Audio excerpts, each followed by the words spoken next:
ሰላም ጤና ይስጥልኝ የዚህ ቻናል ተከታዮች ዛሬ የማሳያችሁ ሁለት ነምበሮችን የሚደምር ሲምፕል የፓይተን ፕሮግራም ይሆናል። የትም እንዳትሄዱ ተከታተሉ። ኦኬ ፕሮግራሚን የምጽፈው ሰብላይም ኤዲተር ላይ ነው።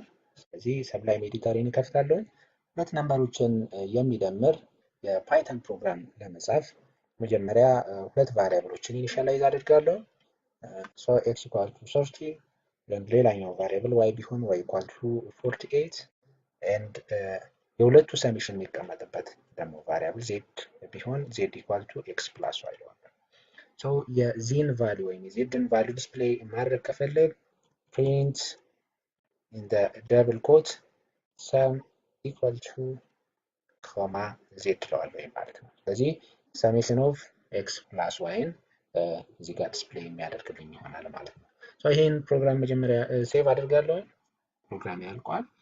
ሶ ሴቭ ማድረገው ዴስክቶፕ ላይ ፓይተን የሚል ፎልደር ውስጥ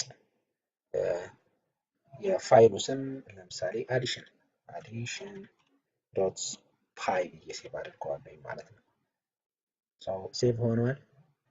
ይሄንን ሚኒማይዝ አድርጋለሁኝ። አሁን የቀረኝ ኤክስኪዩት ማድረግ ነው። ሶ ኤክስኪዩት ለማድረግ ኮማንድ ፕሮምፕትን ከፍታለሁኝ። ሲኤምዲ ላይ ፓዜን ማወቅ ይጠበቅብኛል፣ ሶርስ ፋይሌ የሚገኝበት ማለት ነው።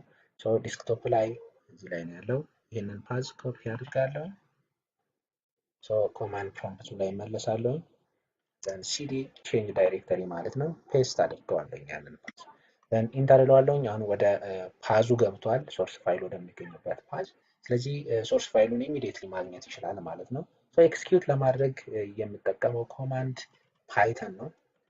ሁልጊዜ የፓይተን ፕሮግራሞችን ኮማንድ ፕሮምፕት ላይ ረን ለማድረግ ፓይተን የሚባል ኮማንድ መጠቀም አለባችሁ ማለት ነው። ፓይተን ዘን the name of the source file addition ዶት ፓይ። እዚህ ኢንተርን ሲጫን የሁለት ነምበሮች አዲሽን ኦር ሰሜሽን ቫልዩ ዲስፕሌይ የሚያደርግልኝ ይሆናል። ስለዚህ ወደ ሰብላይም ኤዲተር ልውሰዳችሁ። የመጀመሪያው ነምበር 13 ነው። ደን ሁለተኛው ነምበር ደግሞ 48 ነው። ስለዚህ 13 ሲደመር 48 61 ነው የሚመጣው።